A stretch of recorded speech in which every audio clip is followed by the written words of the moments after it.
Olá pessoal, tudo bem? Finalmente estamos aqui para a estreia do nosso primeiro episódio do podcast LDcast da chapa Lanel Dumont. Meu nome é Cauã e comigo aqui está a Bruna. Tudo bem, Bruna? Oi, Cauã. Oi, pessoal. Oi, professores. Tudo bem? Professoras. Bom, hoje a gente vai estrear o primeiro episódio, que é Mulheres no ITIM. Hoje estamos com a professora Paula e com a professora Leandra. Como que vocês estão? Os mais novos primeiro. Bom, primeiramente queria agradecer pelo convite de estar participando desse podcast, meu primeiro podcast. Nós também. Sou professora aqui, né, do curso de Engenharia Aeronáutica e eu sou engenheira aeronáutica. Então, Também gostaria de agradecer ao convite. Sou professora aqui na Unesp, em São João da Boa Vista, no curso de Engenharia Eletrônica e de Telecomunicações, mais voltado para a área de eletrônica no meu caso, né? Então, sou engenheira eletricista e tenho a formação mais na área de micro e nanotecnologia. Legal. Pessoal, como vocês sabem então, domingo agora, dia 23, é o Dia Internacional das Mulheres na Engenharia. E eu queria perguntar para as senhoras, para as senhoritas, como que foi esse começo para vocês na carreira? Quem era a Leandra, a Paula, antes de fazer a formação? Como é que foi a formação de vocês, instituição que vocês... você quer começar? Pode começar. Bom, para mim, eu me formei, né, primeiro lá no ensino médio, eu gostava muito de matemática. Nossa, eu adorava matemática e física, né? E eu sempre quis fazer algo nessa parte de exatas mais aplicado. E aí, estudando sobre os cursos, eu vi que eu me identificava mais com engenharia, né? Gostava de máquinas, de programação, e aí eu me identifiquei com engenharia. Depois veio o desafio de escolher qual engenharia, né? E aí, pesquisando, eu achei uma engenharia aeronáutica. Isso aqui vai ser legal. E fui pesquisar as universidades no Brasil que tinham engenharia aeronáutica, né? Na época, né, eu tinha a USP, a UFMG e o ITA. Uhum. E aí eu fiz o vestibular, na época eu lembro, fiz na UFMG, fiz no ITA. Passei na UFMG, lá é engenharia aeroespacial, só que a gente faz o curso de engenharia aeroespacial e escolhe ênfase em aeronáutica ou astronáutica. Eu escolhi em aeronáutica, então é a mesma coisa que engenharia aeronáutica, né? Então entrei na UFMG e comecei. Desde que eu comecei lá no básico, eu adorava. Nossa, eu adorava o curso, eu achava muito legal, cada ano eu achava mais legal. E sempre participei, né, das atividades, né, do curso de engenharia, né, sendo monitora, participando dos projetos de extensão, fazendo IC. E me identifiquei bastante, gostei. Eu terminei, né, o curso lá no UFMG e fiz um ano de graduação sanduíche lá na França, também numa escola de engenharia de lá, de Toulouse, de engenharia aeronáutica também. Depois formei e fui fazer o doutorado direto. Fiz no ITA, né, no programa de pós-graduação em engenharia mecânica e aeronáutica. Né, fiz na área de ciências de dados, processamento de sinais em escoamentos turbulentos. Formei já querendo ser professora, né, sempre quis ensinar também. E então, terminando o doutorado, fui ver os concursos, né, que tinha. Achei aqui na Unesp, tinha um concurso, fiz e passei aqui. Comecei a dar aula e fazer pesquisa aqui na área. Estou gostando bastante. Essa é a minha história na minha formação. Uhum. Né? Foi resumidamente isso. Quanto tempo desde que você entrou aqui na Unesp? Faz quanto tempo? Eu entrei em 2020, que foi quando começou a pandemia, né? 2020 veio... fechou, as coisas ficaram online, né? Sim. Dei as aulas remotas, mas eu já entrei em 2020 e já fechou. Então, quando eu entrei, eu dei 2 semanas de aula presencial e fechou. Aí no início da carreira, eu não tive muito contato com os outros professores, né?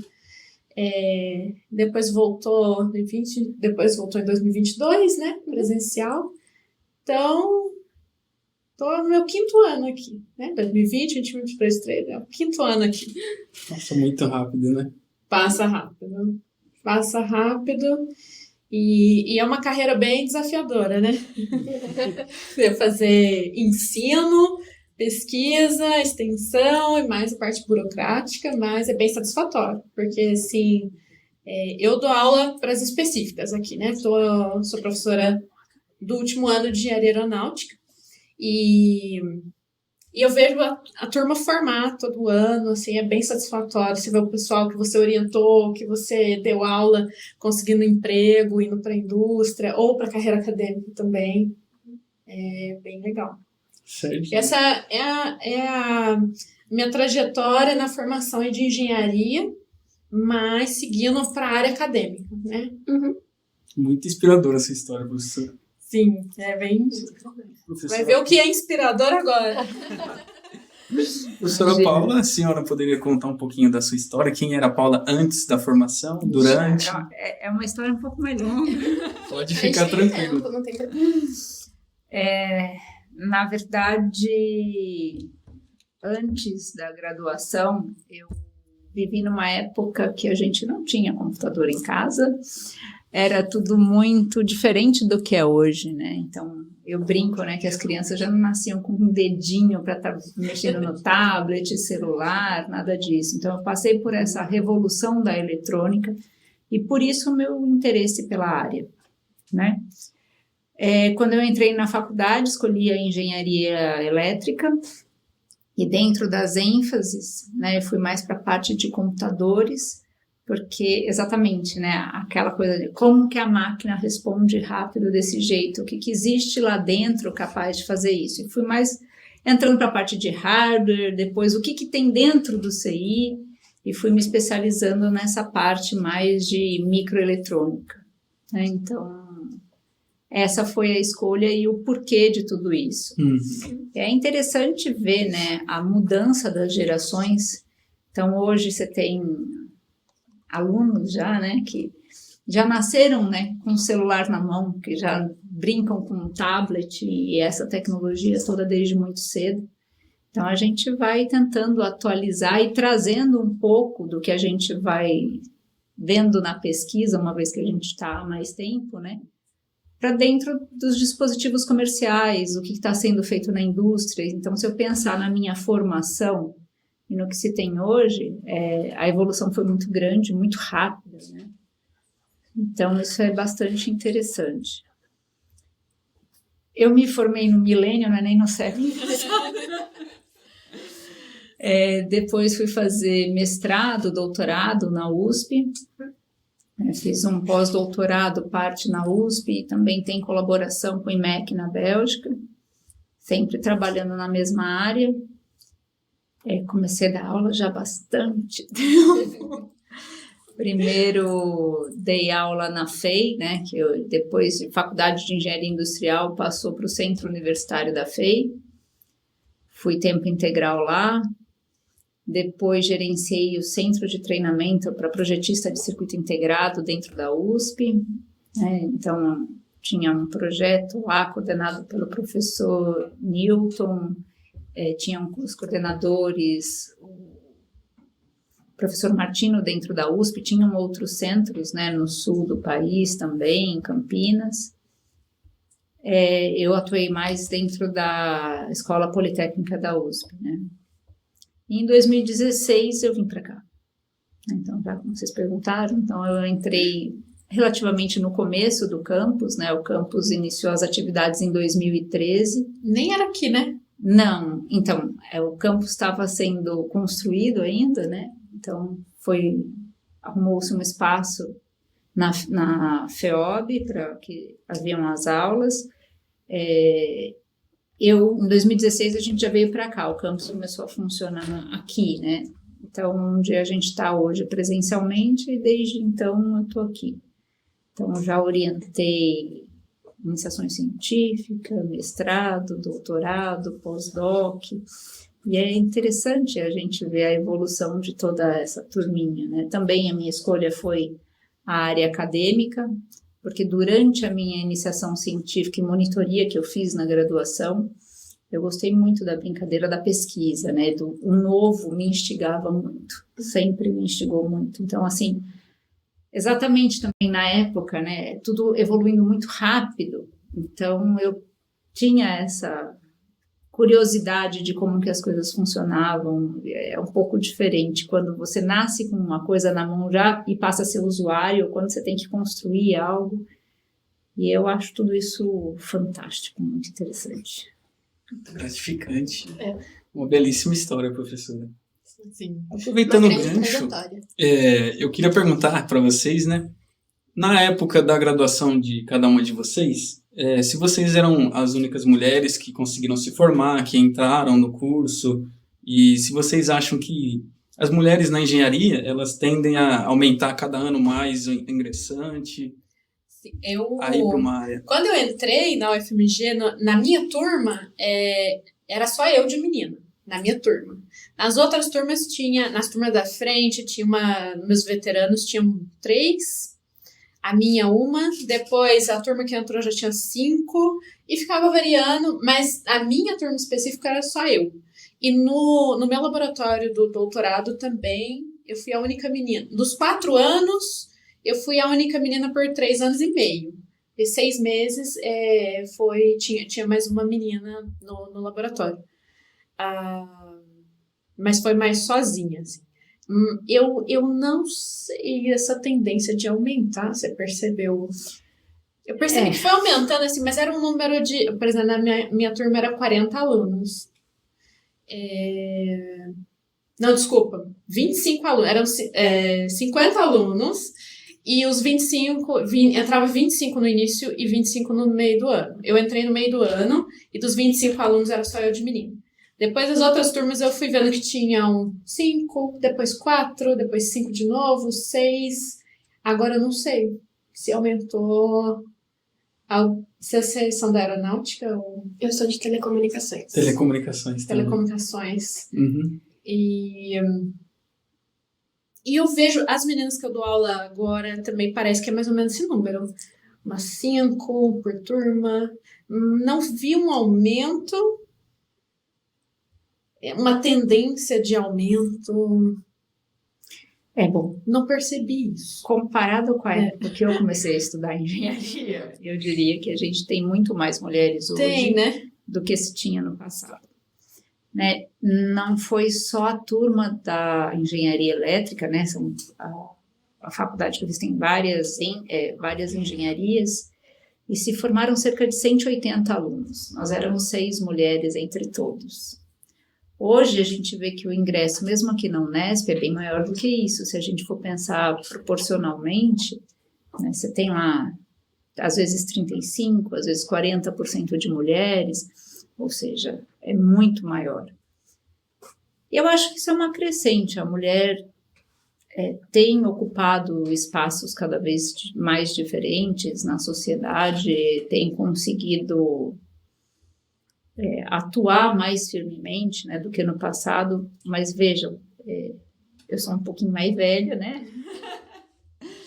Então a gente vê, assim, é uma coisa cultural até, né? Então, na época dos meus pais, já existiam mulheres que trabalhavam e tal, mas tinha muita mulher ainda que era dona de casa, né? Não tinha tanta gente na ativa, assim, né, no mercado de trabalho.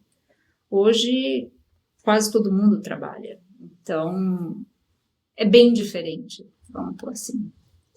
A minha geração já tem essa força de trabalho muito maior do que você tinha uma geração atrás. Então, se eu pensar nos meus avós, então, aí é melhor nem começar. Então, assim, eu vejo, sim, um aumento. Eu acho que a gente ainda não é igual. Mas eu nem sei se precisa ser igual. Pô, assim, eu acho que não... A gente teve um momento bastante importante. Sim. Aproveitar esse gancho que você comentou, eu estava vendo uma pesquisa feita 4 anos atrás, era 2020, né? E eu tinha visto que tinha cerca de 900 mil engenheiros no Brasil, um pouco mais de 900 mil. 700 mil eram homens e 200 mil eram mulheres. E já dá para perceber bastante que tem aumentado um pouco o número de mulheres, mas ainda a discrepância entre mulheres e homens é bem grande, né? É que assim, vamos lá, tinham 900 mil, mas formados quando? Né? Então, assim, acho que essa taxa teria que ser feita, então, ano a ano, talvez, né? Seria bem isso. Eu sou formada já há bastante tempo e, assim, ainda estou nativa. Então, assim, daquela época a gente teria essa diferença muito grande. Hoje, dos formandos, a gente talvez não tenha uma diferença tão grande. Ainda existe, como a gente falou, né? Entra 35%, 40% de meninas, mas já é muito mais do que já foi no passado. Uhum. Então, eu acho que isso tende a mais alguns anos a gente ter, não digo 50%, né? Mas assim como na engenharia existem outras áreas, né, que tem mais mulheres, outras que têm mais homens, e até pelo próprio interesse, eu acho que... Mas não vejo isso como um detalhe tão importante hoje, vamos pôr assim, né? E sim, a conquista que a gente teve, né, de trazer, porque hoje toda mulher que quer fazer engenharia faz, né? Antigamente não. Muitas vezes a gente via, até dentro de casa, pais que falavam, não, olha, isso é para homem. Uhum. Hoje é mais raro isso acontecer. Mas pior que acontece, porque eu tenho uma aluna, né, que já se formou, né, e ela falou assim, quando ela entrou, ela tinha passado em 2 engenharias, acho que era engenharia química e engenharia aeronáutica, aqui, e ela falou que conversou com um amigo dela, tô em dúvida, qual que eu entro? Aí ele falou assim, você tem que ir pra engenharia química, porque engenharia aeronáutica é de homem. Aí ela foi e entrou na aeronáutica. Pois é. Mas ainda assim tem comentários. Então, não, se comentários ela já formou, vão ter sempre, mas assim, antes isso era muito forte. Você forte. Já vinha com isso de dentro de casa. Então, você não, isso engenharia é para homem. Uhum. Né? Até teve uma atividade que a gente fez numa das escolas, né, e você via assim... Tinha um menino e uma menina, irmãos, gêmeos, né? O menino participou, a menina não. Por quê? É para homem. Atividade extra, não. Então, isso é para homem. Da onde que vem isso, gente? Né? Então, assim, nos dias de hoje não tem mais isso. Então, assim, ainda tem dentro de casa isso. Mas, conversar com amigos e tal. Mas eu já acho que diminuiu bastante. Espero que isso suma no futuro. Espero. Por isso que eu acho que, assim, talvez não seja igual, mas eu acho que a gente vai conseguir mais ou menos, né? Sei lá, perto dos 40% de mulheres ou qualquer coisa assim. Acho que já é um bom número para a atualidade. Sim. E tem questão de despertar o interesse nas meninas, né?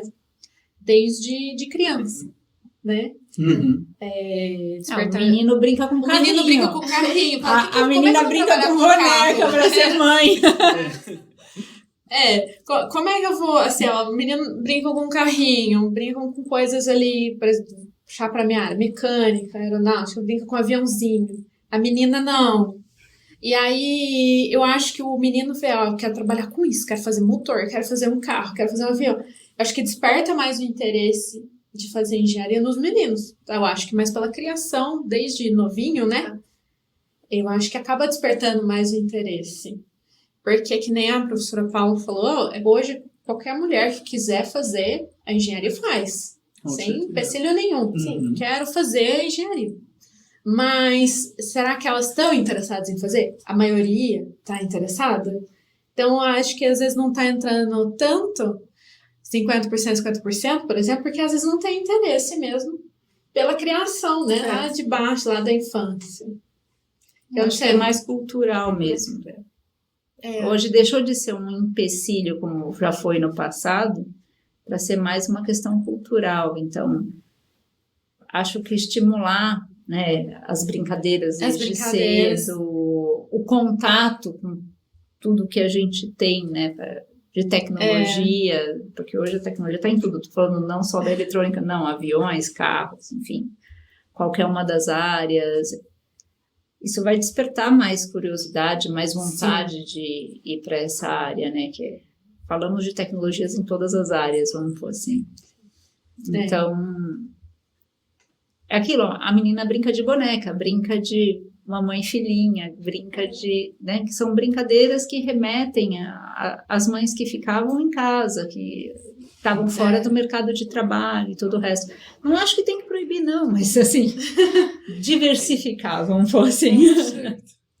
Mas vocês são mais novos, vocês brincavam de quê? Era carrinho, coisa assim, menina, e você boneca também? Era boneca. E uma parte de mim, por conta disso, eu queria ir pro lado da biologia. Ser médica, enfermeira, essas coisas. Só que aí meu tio, que ele tem formação em engenharia química, ele conversou comigo, aí eu falei, nossa, engenharia, eu comecei a gostar bastante da área da matemática também. Eu falei, por que não? Aí eu vim. Sabe que eu também fiquei com dúvida? Quando eu formei em terceiro ano, eu tava nessa tendência também. Será que eu vou pra parte de biológicas, né? Será que eu queria medicina ou engenharia? Aí eu fui pela afinidade mais por matemática, assim, falei, acho que eu tenho esse dom. e fui. Mas eu também tive a tendência de ir para biológicas. E eu já conversei com várias pessoas que também tinham essa dúvida, às vezes, de medicina ou engenharia. E justamente, acho que é o que vem essa bagagem de trás, o que a gente brincava. Mas acho que vocês cresceram com o celular na mão, né? Mais. Mas mesmo assim, brincava de boneca, brincava mais de carrinho, não? Quando era menino, eu brincava de pista de Hot Wheels. Hot Wheels, nem sei se existe mais. Se tem, acho que existe, sim. Eu tava me perguntando a mesma coisa. Eu falei assim, os meninos brincavam de Hot Wheels, será que ainda existe? Você também não sabe se tem ainda, né? Aí meu interesse por engenharia, que eu gostava bastante de desenhar. Eu gostava muito de desenhar e eu ia muito para Campinas, né? Uma cidade... Assim, eu ia pequenininho, olhava os prédios, ficava encantado. Aí eu gostava de desenhar prédio. Aí meu pai falou, você vai virar engenheiro civil, né? Você gosta de desenhar prédio, eu tinha afinidade com a matemática também. Só que com o passar do tempo, eu também, na hora de fazer o vestibular, eu também estava naquela, se eu tento uma área de humanas ou eu vou para exatas. Humanas. Nossa. Área de humanas. Eu queria fazer biologia. Queria ter feito biologia também, só que me despertou interesse também da engenharia mesmo. Como a professora Paula tinha comentado, a questão da tecnologia, nascer com o celular na mão, né, videogame, e aí o curso de telecomunicações me despertou essa curiosidade de entender como é que funciona, como que é um hardware, como que funciona tudo, e acabei... É um curso que você tem muito acesso às tecnologias, né, as mais avançadas, esses cursos, né, o curso de telecomunicações, né, de eletrônica e telecomunicações, aeronáutica também, né, acho que as engenharias estão bem perto, assim, do que é o estado da arte de tecnologia, né, Isso é bem, bem legal. Nós falamos sobre as mulheres nas turmas, na graduação. Eu, como mulher, fazendo um curso de engenharia, eu entrei na Telecom em 2022. Quantas meninas tinha na sua turma? Contando comigo 2. E na aeronáutica, eu não sei, alguém tem informação? Quantas meninas tem? Produção? Produção? Pablo, quantas meninas tem na sua sala? Acho que 7. Então, é isso. Eu sempre vi oscilando entre 4, 6... Assim, então mas é que varia muito com os anos, né? Tem turma que tem bastante menina, tem turma que tem menos. 2023 de aeronáutica, quase metade da turma é baseada por meninas. Agora, se a gente for olhar para telecomunicações, apenas 5, se não me engano, estão lá, de 2023. Então entre 5, muda bastante. De quantos? De 40, né? De 40, mas metade na turma de 2023 eram mulheres na aeronáutica, quer dizer, são 20 de 40, é muita coisa. Então, hoje está variando bastante. Acho que uma média, a gente estava perto de entre 30 e 40, então... Eu fico muito feliz com isso, né? Eu acho que tem espaço para todo mundo. Varia, porque em 2022 tinha só 2 mulheres contando comigo. Em 2023, Telecom tinha um monte de mulher, eu acho que tinha mais mulheres do que homens. E agora em 24 tá tendo essa discrepância de novo com mais homens do que mulheres. Aí então oscila sempre Varia, com os oscila. anos. Mas você vê que não é uma constante mais, aí acho que dá Do ano, da preferência. mesmo, da Que referência. as meninas queriam fazer, né? Não, e tem muito do que aconteceu, né? Você vê, na época da pandemia, a engenharia teve uma queda de procura também bastante importante. Muita gente foi para a área da saúde, pelo próprio momento que estava sendo vivido, pela necessidade, né? Tanto da parte de enfermagem, medicina e toda a área da saúde, né? E aí acaba que chama atenção mais para isso. Aí você tem alguma outra situação, aí chama para mais outra área. Então, ainda tem essa flutuação, né? Então, a parte de como que se faça a escolha tem a ver com o passado, tem a ver com o momento, né? com o que brincaram, com o que vocês têm mais interesse, com o momento atual, né, que essa turminha está vivendo. Enfim, são muitas variáveis, eu diria. Sim. Né? Então, professoras, aproveitando o gancho da pandemia mesmo, eu conversei com a Miriam recentemente e ela comentou comigo que as gerações futuras, gerações de agora, têm um pouco mais de dificuldade na questão de, por exemplo, abrir um livro para estudar, sempre fica ali dependente do aparelho celular, dos eletrônicos para estudar, tem um pouco dessa deficiência. Vocês acham que tem um pouco a ver, faz um pouco de sentido? Vocês notaram alguma deficiência? Eu acho que sim, tem a ver, mas não acho que é a única variável, vamos pôr assim. Por quê? A pandemia criou um problema que a gente vai ter uma lacuna aí para preencher em algum momento, porque todos os que entraram, né, ou que já estavam aqui dentro ao longo da pandemia, sofreram um prejuízo no ensino, isso daí é fato, né? Então, teve uma época, por exemplo, a gente foi 2022 ou 23. 2022 a gente voltou. Não, então, mas que a primeira turma do vestibular tinha feito o colegial praticamente inteiro na pandemia. Foi 22. Essa turma, lógico, não sabia estudar. Por quê? Da mesma forma, né? Então, você está lá no primário, você tem um tantinho de matéria, mas é a base, né? Aí no ginásio, que ainda é fundamental, mas é a segunda etapa, que também era ginásio, gente, desculpa. O volume de matéria, vamos pôr assim, né, por disciplina é maior, mas ainda assim é bem menor do que você tem no colegial, que é bem menor do que você vai ter na faculdade. Então vai crescendo a quantidade de matéria, o tempo de sala de aula é menor, né? Agora para vocês todas as matérias são semestrais. Sim. E vocês têm muito mais informação do que vocês tinham em um ano no colegial. Percebe o tanto que vai aumentando? Pensa essa turma que veio com essa lacuna, vamos pensar assim, logo a primeira turma depois da pandemia, eles fizeram o primeiro colegial presencial, o segundo e o terceiro online. Nossa. E depois, então, eles tiveram, com 15 anos eles estavam presenciais, vamos pôr assim, mais ou menos isso. Depois, de repente, eles já se viam adultos, fora de casa, dentro de uma universidade que o sistema é todo diferente de ensino. Vai dizer que eles não sofreram? Nossa, o prejuízo é enorme. Não só acadêmico, mas veja, eles travaram todas as relações com 15 anos, até a maturidade, o quanto que se desenvolveu, o quanto ele sabe se virar sozinho. E, de repente, ele sai de casa, muitas vezes, vem para uma universidade que está longe de casa, longe dos pais, e ele não viveu esse tempo, vamos pôr assim, é como se o tempo tivesse parado. Então, a dificuldade é dobrada, é lógico. Então, você falar assim, eles não conseguem abrir um livro. Tem a dificuldade do ensino, tem a forma com que eles... O tanto que eles tinham que estudar, porque faziam prova em conjunto, como muita gente. O quanto eles foram cobrados, porque a gente tem disso, né? Quanto mais a gente cobra, quanto mais obstáculo a gente impõe, mais os alunos têm que saltar, não é isso? Vocês crescem muito. É claro que a gente tem que pôr barreiras, sabendo qual é o limite de vocês, né? Não estou falando para... Mas, assim, que é para trazer vocês num crescimento. E, de repente, isso tudo parou, né? Então, tem isso.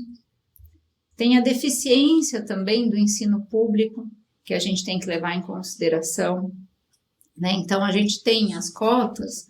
Não estou dizendo que aluno que entra de cota é pior, pelo menos eu não acredito nisso, mas teve menos oportunidade. Por quê? Porque o ensino público, há muito tempo atrás, era melhor do que o particular, né? Então, quem ia para a escola particular é quem reprovava na escola pública, na época dos meus pais. Depois, virou. A escola particular ficou mais forte que a pública. E essa distância está muito maior hoje, né? Então, é lógico, você pega turmas com conhecimentos diferentes e tem que nivelar no primeiro ano. Mais uma pandemia, mais... É tudo muito. Então, assim, de repente a gente assim, vê que a gente está cobrando uma coisa que muitas vezes os alunos... nem eles percebem o tanto que eles vão ter que se esforçar para fechar, né, essa deficiência que se tem. Então, eu acho sim que a pandemia foi muito prejudicial, não só para quem estava no ensino médio na época. Porque pensa você, engenharia não é um curso fácil, imagino que vocês dois saibam disso. Né? E de repente para e é online. Ah, tudo bem, eu consegui passar de todas as matérias, a gente fazia tudo em conjunto, não parou totalmente. Volta presencial e você tem que se virar sozinho. Outra, laboratório, vocês têm que criar algo. Vocês ficaram 2 anos sem mexer em nada. Vocês tiveram tudo virtual, né? Então, é muito difícil, eu acho. Porque, não sei se vocês já foram para que vocês fazem eletrônica e telecom, uma coisa é você fazer o circuitinho lá no simulador. Outra coisa é você fazer real. Porque no simulador ele não queima, ele não dá choque, ele não é? Sim. Então, também é uma lacuna que vocês vão ter que preencher em algum momento. Só que aí vocês têm, assim, a formatura e o mercado de trabalho vai cobrar tanto quanto como se não tivesse ouvido a pandemia. A pandemia não pode ter acontecido. Porque eu preciso de um profissional que resolva o meu problema. Vocês têm que fazer isso durante a faculdade. Preciso dizer mais alguma coisa? Não. Então, assim, é um desafio grande para nós, professores, eu não sei como ajudar vocês, muitas vezes, então, a gente cria vários métodos para tentar suprir, mas, ao mesmo tempo, é uma cobrança grande que a gente faz em cima de vocês. E aí vocês falam assim, a professora Paula não me gera. É uma brincadeira, não foram falar. Mas assim, eu tenho que cobrar isso de vocês. Eu vou ter... Por quê? Porque eu vou ter que colocar bons profissionais no mercado. Sim. Né? E as turmas anteriores, você fala assim, mas elas conseguiam e a gente não está conseguindo. E muitas vezes o aluno se sente mal porque ele não... Mas para, respira, não compara. As situações de vivência são diferentes. A gente é fruto de tudo que a gente viveu no passado. Então, assim, cada um tem a sua bagagem. A ideia é, vamos olhar para o que a gente deixou de ter, qual que é o nosso problema, aonde eu tenho que ir. E aí eu consigo solucionar isso. Tá? Então, acho que com relação ao ensino, vocês sofreram muito. Muito com a pandemia. Em todos os níveis. Porque agora está entrando uma turminha que não fez o colegial, mas fez o fundamental. Quer dizer, cada vez vai ser a base. Até você pegar toda essa geração... Que não pegou os ensinos na pandemia, né? Vai uns anos aí. Vai. Certeza. Vocês entraram em que ano? Eu entrei em 2022. Ele também. Eu também. Bem a turma do colegial. Que fez o segundo e terceiro ano. Foi, online, né? exatamente. Vocês devem ter sofrido essa pressão toda também. Eu fiz apenas o terceiro colegial online. Aí eu fiz cursinho porque eu tava querendo medicina. Aí por isso que eu atrasei um pouco. Senão era pra mim ter entrado em 2021. Aqui. Então você sofreu menos. Você fez o cursinho. Fiz o cursinho. E a gente forma resolvedoras de problemas, né? O engenheiro ele tem que ser capaz de resolver problemas. Sim. Então, é isso que a professora Paula falou. A gente cobra aí no nível para chegar no mercado de trabalho e dar conta, né? Certo. Com as coisas que a gente aprendeu aqui. E aí lembrei de um aluno meu que já está trabalhando na indústria aeronáutica, né? E ele teve um problema. Falou assim, o avião não está voando, não está saindo da pista no momento que devia sair. Ele está correndo pista de decolagem um pouco a mais. Então, tinha que resolver esse problema. Mas aí, ele foi me falando como ele resolveu. Então, é exatamente o que aprende na faculdade. Ele usa aquela metodologia, né, que aprende de resolver os problemas de engenharia, né? Sim. Usa lá o que ele aprendeu fazendo CFD, o que ele aprendeu em projetos. Deixa eu investigar a solução que aprendeu em C, de você investigar e resolver o problema. E isso é bem gratificante, porque ele foi um aluno que fez os últimos 2 anos na pandemia. E mesmo assim, está no mercado de trabalho. Eu ouço muitos elogios, né, do chefe dele, sobre o trabalho dele. E vejo assim, que ele conseguiu, mesmo na pandemia, acompanhar, mas era um aluno assim, que se interessava, gostava, ia atrás, e ele gostava do curso, e fazia tudo. Então, assim, ele chegou na indústria e se deu muito bem, porque ele sabia como resolver um problema. Então, às vezes, o pessoal forma aqui, e agora o mercado de trabalho? Você tem a base aqui. Eu vou chegar no mercado de trabalho, eu vou saber tudo? Às vezes não. Mas às vezes você vai saber como solucionar um problema, quais são os primeiros passos, quais referências que eu tenho que olhar, é o que eu vi lá na graduação. Vou trabalhar com CFD? Deixa eu ver as referências que eu aprendi na aula. Vou trabalhar com estruturas?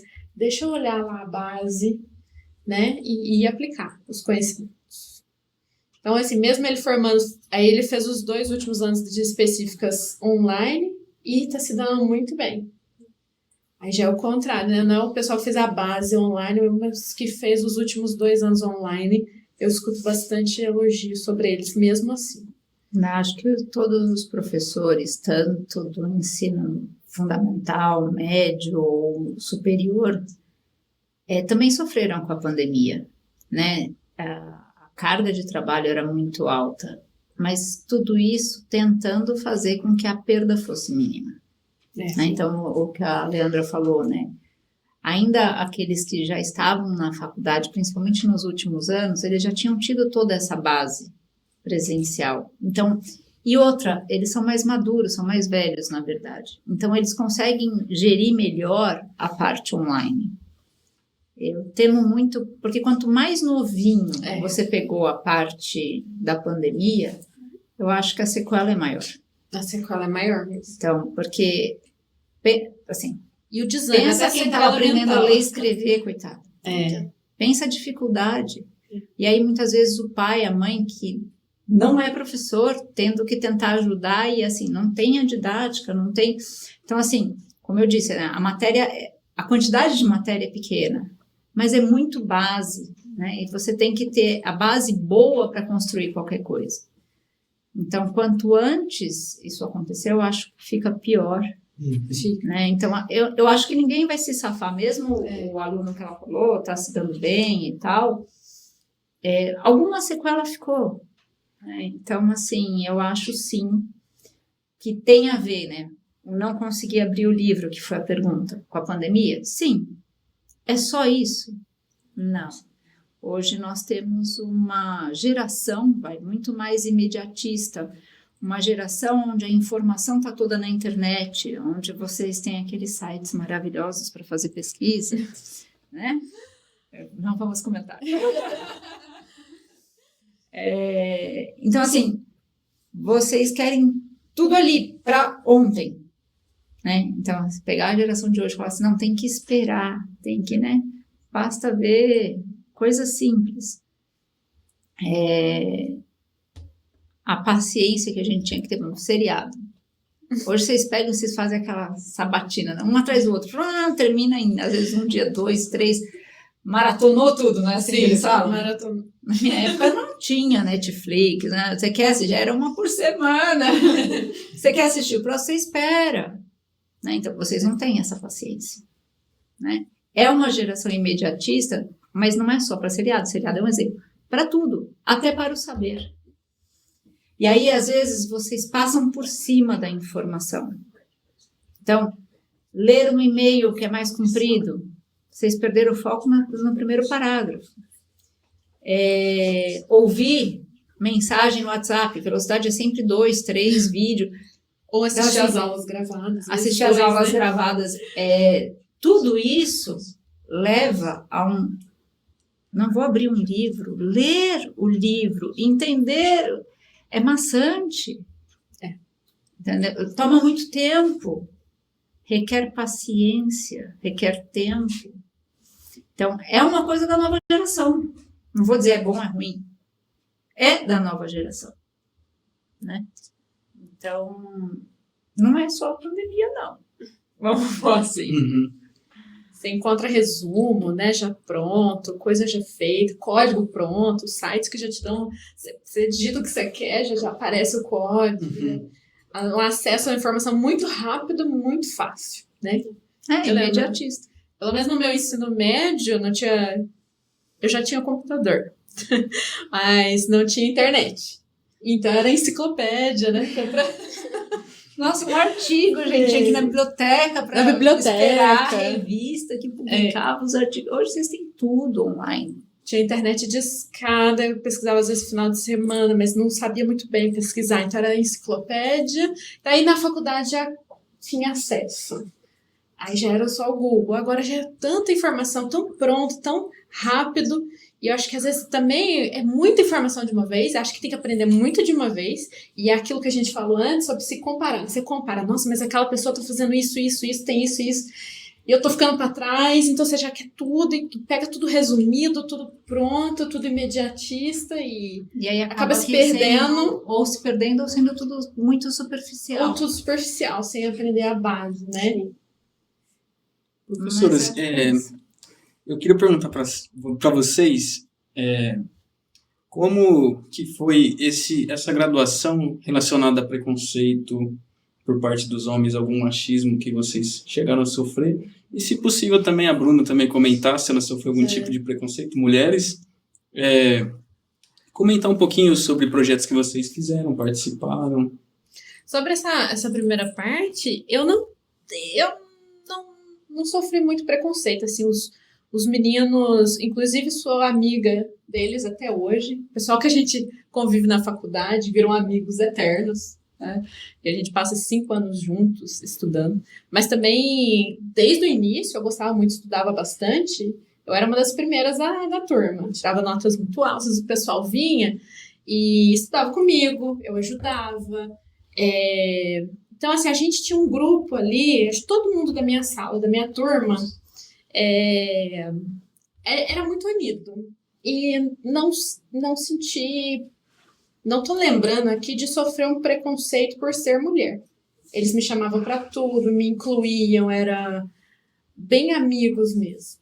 Então nessa parte eu não posso reclamar não. Inclusive no doutorado também fui muito acolhida, ninguém me deixava de fora porque era mulher, ou sofri preconceito de forma alguma. Eu acho que sim, eles apoiaram bastante. Legal. Acho que nessa parte não posso reclamar. E você? Eu diria que eu fui uma pessoa abençoada. São épocas muito diferentes, né? Tinham realmente muito poucas mulheres, não era o cíclico do tipo, como vocês falaram, esse ano tem 2, no outro tem mais de 20, não, era bem pouca gente, bem poucas meninas. Uma brincadeira aqui, uma ali, a gente sempre ouve, acho que até hoje, né? A mais básica de todas, a mulher não é para esquentar a barriga no fogão e se friar no tanque e assim por diante. Mas eram brincadeiras que soltavam e assim, abraça quem quer. Vamos pôr assim, abraça quem quer. Eu nunca me preocupei com essas brincadeiras, tem gente que cada um sente de um jeito, né? Eu em casa sempre tive muito apoio, tinha muitos amigos, então, de fato, diria que eu passei ilesa. Porque você ouve uma brincadeira ou outra, mas se aquilo não te afeta, morre. É igual bullying, né? Hoje se fala tanto de bullying. Quem não sofreu bullying quando era criança? Alguém? Porque eu não conheço ninguém. Algum tipo sofreu. Com certeza. Né? Só que, assim, muitas vezes a tua postura de como responder a isso é tal que perde a graça. E aí, quando perde a graça, o bullying morre. O preconceito também. Né? Então, a gente tem uma sociedade ainda mais machista? É cultural. Né? Por quê? Porque o homem era o dono da situação, a mulher ficava em casa, como eu acabei de falar, na época da minha avó, da minha mãe já mais ou menos, né? Mas assim, a minha geração está muito no mercado de trabalho e todas as posteriores, mas antes não. Então, a mulher tinha que pedir bênção para fazer qualquer coisa para o marido. Então, assim, é cultural. Quantos séculos, quantos milênios foi assim? E a gente quer em uma geração mudar tudo? Acho que isso não vai acontecer. Não vai. Né? Então, acho que a gente já ganhou muito, tem que continuar com a postura de desculpa, eu não acho que homens e mulheres são iguais, nós somos diferentes. Trabalhamos com as diferenças. Somos tão capazes quanto. Com certeza. Né? Então, são diferentes que conseguem desenvolver a mesma coisa. Então, assim, e lidar com todo mundo. Vai ter gente que vai te respeitar, não porque você é homem ou porque você é mulher, porque ele respeita. E vai ter gente que não vai te respeitar, independente de você ser homem ou mulher. Sim. E geralmente essa pessoa que não respeita, que não tem uma deficiência. E aquilo é uma forma dele tentar mostrar que ele pode. Na verdade, é uma insegurança. Então, assim, também depende muito da tua postura. É o que eu acredito, né? Então, se a gente pegar, por exemplo, hoje as discussões que tem de homens e mulheres, né? Até Jogos Olímpicos e tal, não acho que dá para competir. O homem, na média, lógico que tem homens baixos e altos, mas na média o homem é mais alto. Na média, ele é mais forte, muscular, né? A biologia, o corpo humano é diferente. Né? Mas de inteligência... Mas de inteligência não, capacidade a gente desenvolve. Então, assim, depende da atividade, você vai ter mais homens, mais mulheres, e dependendo da atividade, pode ser qualquer um dos dois. Então, eu não... Assim, como eu sempre vi desse jeito, né? A geração provavelmente dos meus pais lutaram muito, né? Que é a época que começa a mulher ir para o mercado de trabalho mais fortemente, e a gente sempre foi criada para tomar conta do nosso próprio destino. Como as novas gerações, cada vez a gente vai ter mais igualdade, vamos pôr assim. Eu espero que isso realmente aconteça. Agora, dizer que não vai haver preconceito, que, como eu disse, é cultural. São muitos anos antes que acontecia isso. Não é em 1, 2, ou uma geração ou duas, que a gente vai zerar. Não vai zerar agora. Né? Mas já está muito melhor. O mais importante é, como a senhora falou, que o apoio dentro de casa, né, com os pais, com as gerações também. É verdade. E agora falando um pouquinho da área de pesquisa de vocês. Vocês enfrentaram alguma dificuldade? Como que está sendo a área de pesquisa? Vocês querem falar sobre alguma área que vocês estão desenvolvendo agora atualmente? Sim, a pesquisa é desafiadora, né, por si só. Então, eu comecei lá no doutorado com ciência de dados, né, processamento de sinais. O meu é mais aplicado na parte de escoamentos turbulentos e continuei desenvolvendo a pesquisa aqui. Só que, assim, para mim, o que eu vi, a dificuldade é passar do doutorado, que você está 100% ali na pesquisa, e depois conseguir conciliar isso com as outras atividades aqui, que é o ensino. Preparar aula é bem, assim, demanda bastante tempo, preparar uma prova, corrigir. Então, tem essas atividades de ensino, fazer extensão, né, que você prepara um projeto de extensão e fazer as visitas, né, nas escolas, preparar a seu. E também as nossas reuniões, as nossas atividades de administração. Então, conciliar acaba caindo um pouco, mas aí tem a ajuda que a gente às vezes orienta a IC. Eu entrei na pós-graduação ano passado, credenciei na pós ano passado, já estou orientando mestrado, então ainda não tenho orientação concluída igual a professora Paula, mas estou começando, né, começando aí minha carreira mais de pesquisadora agora. O que eu estou desenvolvendo agora é mais o estudo de inteligência artificial aplicada aí na parte de engenharia aeronáutica, continuando o que eu fiz no doutorado de ciências de dados. Mas, bom, a pesquisa não para. Então, assim, sai um artigo ali, outro estudo aqui ali, com um aluno de C, aí, mas vai andando. Para mim, pelo menos até agora, está um pouco mais devagar do que era no doutorado, mas está indo. Mas é bem legal. Tem que ir em congresso também. Congresso, é bem legal em congresso, fazer contatos, porque você tem contatos com o pessoal de várias áreas, internacional também. Sim.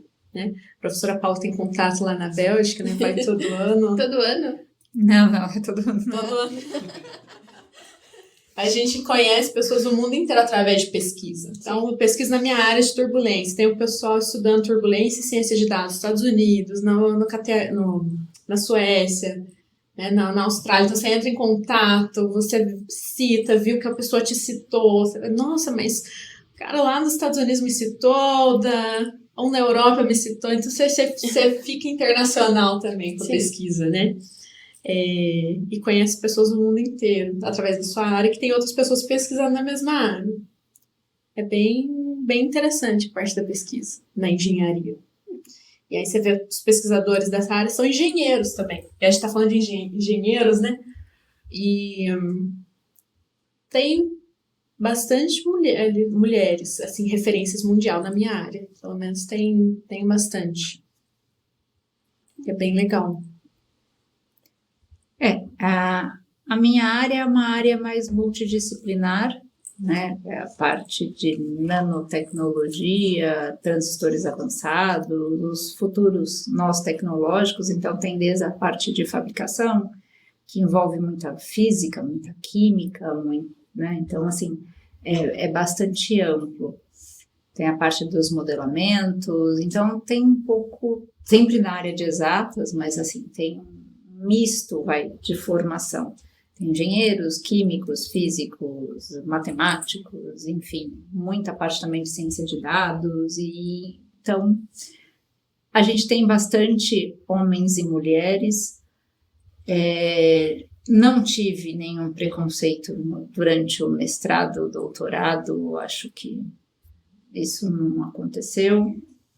Ou não aconteceu, eu também não percebi, né? Porque como a gente está muito focado numa pesquisa, o mestrado são só 2 anos, então a gente fala que é tiro curto. Então você tem que fazer todas as disciplinas, tem que desenvolver uma dissertação, fazer uma pesquisa, aprender a fazer pesquisa, na verdade, né? A gente tem uma introdução, entre aspas, na iniciação científica, mas aí no mestrado a coisa evolui muito rápido. Aí durante o doutorado você tem que fazer algo que é inédito. Então, assim, e depende só de você. Sim. Né? Você tem um orientador, exatamente a palavra já diz, não é professor, é orientador. Ele vai orientar o que você vai fazer. Mas é você quem tem que desenvolver. Então, é uma pesquisa bem focada, né? Eu fiz com dedicação exclusiva uma parte, depois eu fui dar aula já, né? Comecei lá atrás. Então, assim, você acaba se dedicando bastante à pesquisa. Na área acadêmica, como a Leandra falou, a gente tem diversas atividades, né? Então, tem o ensino, que toma bastante tempo, não só de graduação, como de pós-graduação, a pesquisa, a extensão, a parte de gestão. Então, você tem que se dividir. Gestão nesse ponto, né? Nesse ponto, mulher leva vantagem. Dona de casa, mãe, a gente já faz tudo ao mesmo tempo. Atualmente, os homens estão ajudando bem mais dentro de casa e estão ficando, o que a gente fala, plurais. Mas, assim, na hora que a criança está doente, é para a mãe que ela corre. Na hora que precisa resolver alguma coisa, né, comida, né, é a mãe que vai sair correndo, em primeiro lugar. Né? Embora na minha casa, de novo, tenha muita ajuda, não estou reclamando. Mas com isso, você já consegue, pensa, uma mulher que trabalha dentro de casa, que trabalha fora, então você já divide seu tempo. Então, o gerenciamento do tempo para a mulher é mais simples, certo? Os homens estão aprendendo nessa parte, a gente leva vantagem, pensa bem.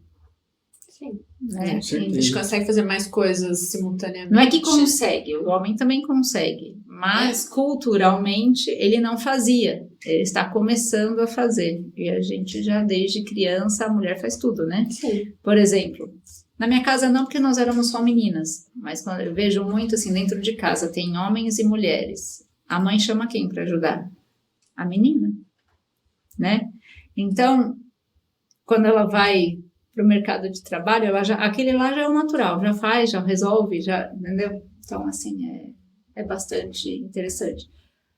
Mas eu não vejo esse preconceito forte atualmente, não.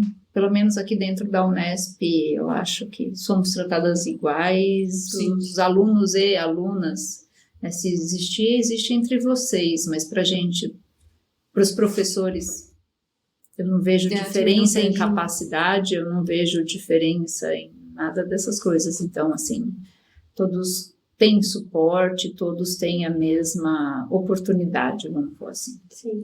Professora Paula, a senhora não falou sobre, sobre os congressos que a senhora vai. É só nacional, internacional, já conheceu o mundo, assim? O mundo é muito grande, eu diria. Conheceu o Uma país. boa parte. Não, viajei bastante, acho que os congressos são bons, é onde a gente, mais do que se mostrar para o mundo, é onde a gente tem contato com o nível de pesquisa que se faz no mundo. Então, para você poder contribuir com a evolução tecnológica, é aquele negócio, a gente não pode reinventar a roda. Então, nos congressos você assiste, você vê muito o que está sendo desenvolvido, em que ponto que está a pesquisa e tenta poder, e para você poder contribuir, você tenta se encaixar.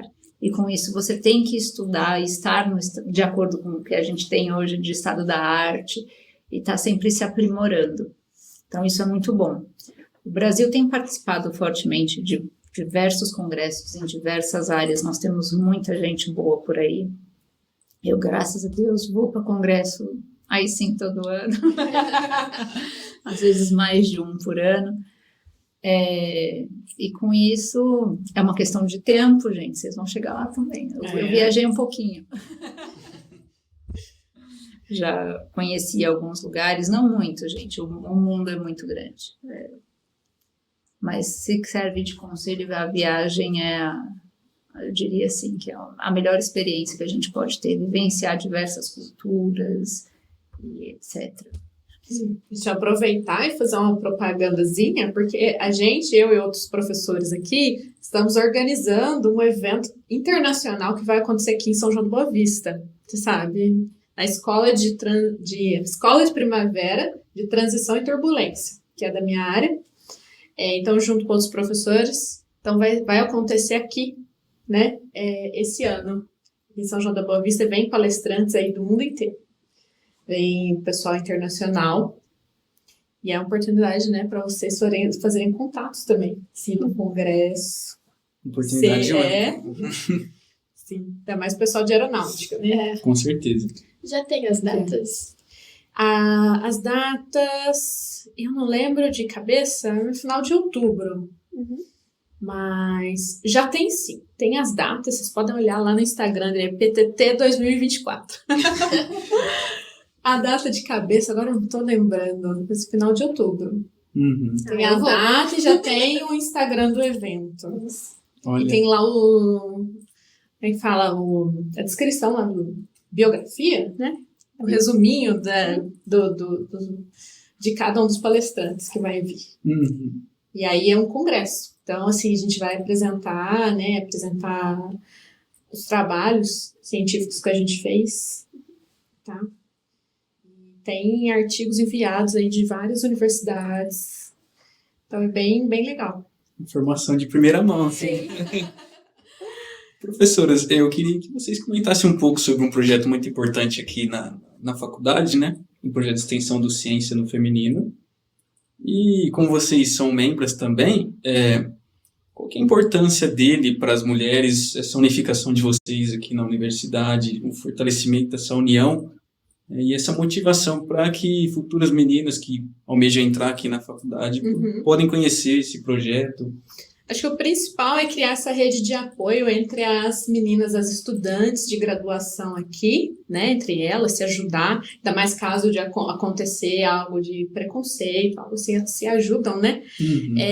E o mais importante, o que eu percebi participando, é o contato que a gente tem com as escolas, principalmente as escolas públicas, que a gente leva a informação, né?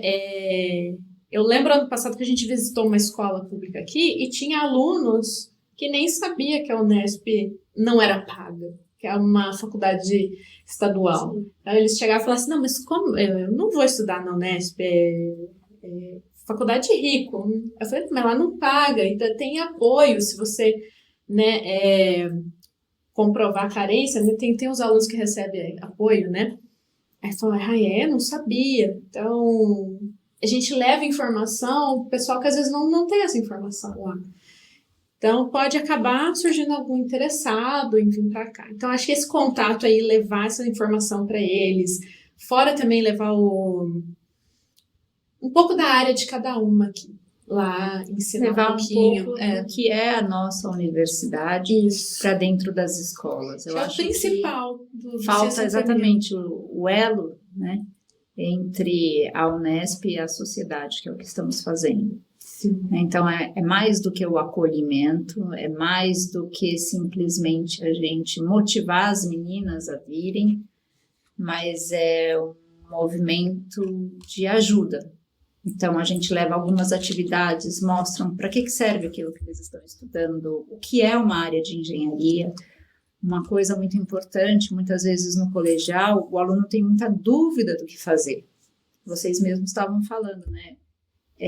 Ele falou, eu vou para humanas, para biologia, e terminou na engenharia. Ele passou pelas 3 áreas.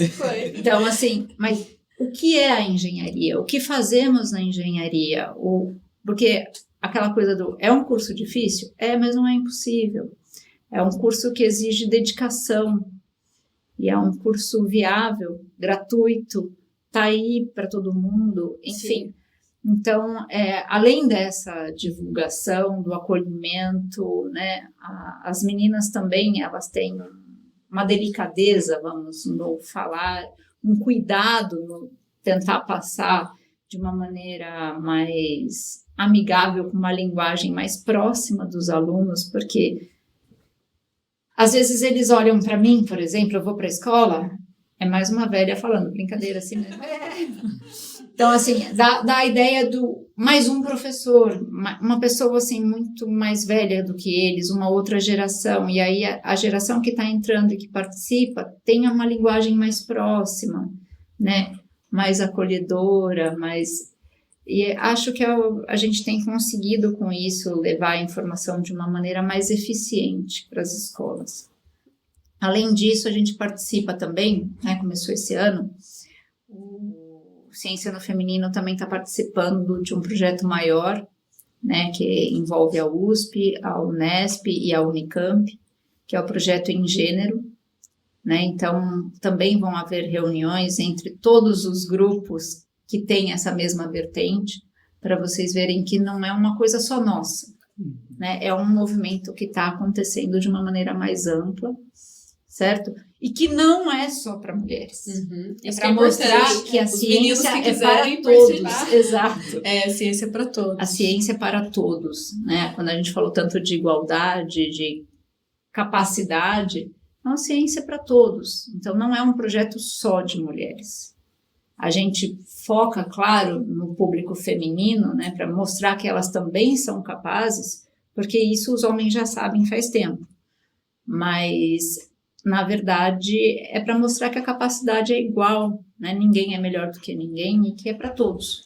Então, não é um projeto só de mulheres, tá? É um projeto para mulheres, no sentido de dar a oportunidade, mostrar que elas também podem. Tá? Mas não é um projeto só de mulheres. Isso é importante. Então, os meninos podem participar também, se quiserem. Convidados. Muito obrigado. Professoras, então, nesse Dia Internacional das Mulheres na Engenharia, Qual a mensagem que vocês deixam para as meninas que estão nos assistindo aqui do campus, ou qualquer menina que estiver ali acompanhando a gente, o podcast? Sim. Uma mensagem de motivação, de apoio. Sim, para as futuras engenheiras. Futuras engenheiras. Que elas escolham a profissão delas com o coração. É muito bom a gente pensar, que pensa assim, a graduação demora tanto, né? Só 5 anos. Depois vocês vão trabalhar quantos anos? Pelo menos 30 para se aposentar?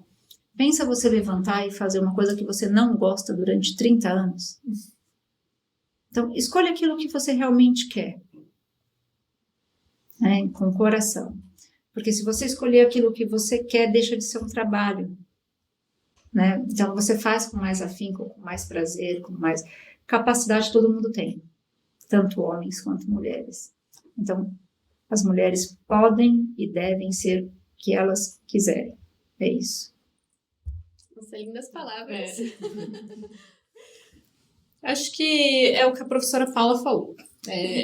Concordo. Acho que é fazer de coração, escolher o curso de engenharia, fazer com amor, fazer com vontade. Mas eu ainda acrescento, né, para ficar uma mensagem diferente, fazer com paciência. Não ficar se comparando com os outros ou se sentindo inferior. Fazer com paciência, aprender no seu tempo, mas correr atrás dos seus sonhos de formar, de ter um emprego, de ser uma engenheira, tanto engenheira aeronáutica como engenheira eletrônica e telecomunicações, e a oportunidade vem, mas aí vem no seu tempo, cada um fazer as coisas no seu tempo, com paciência, aprender a fundo, porque é que nem o que a gente discutiu aqui, você aprender mais pegar as informações mais imediatistas, né, e às vezes ficar tudo aprendendo raso, você acaba não aprendendo nada direito, e às vezes não exerce a profissão de direito, e aí acaba perdendo o gosto ou desanimando. Então, para ficar animados, não se comparam, fazem bem feito, faz devagar, cada um no seu tempo, sem se comparar. Então, acho que é mais isso, para fazer a profissão com amor, com gostar do que faz. Eu acho que a gente acaba pegando o gosto e gostando do que faz quando a gente aprende, quando a gente sabe. E para fazer isso, a gente tem que ter paciência para aprender. Sim. Uma paciência para aprender essa mensagem.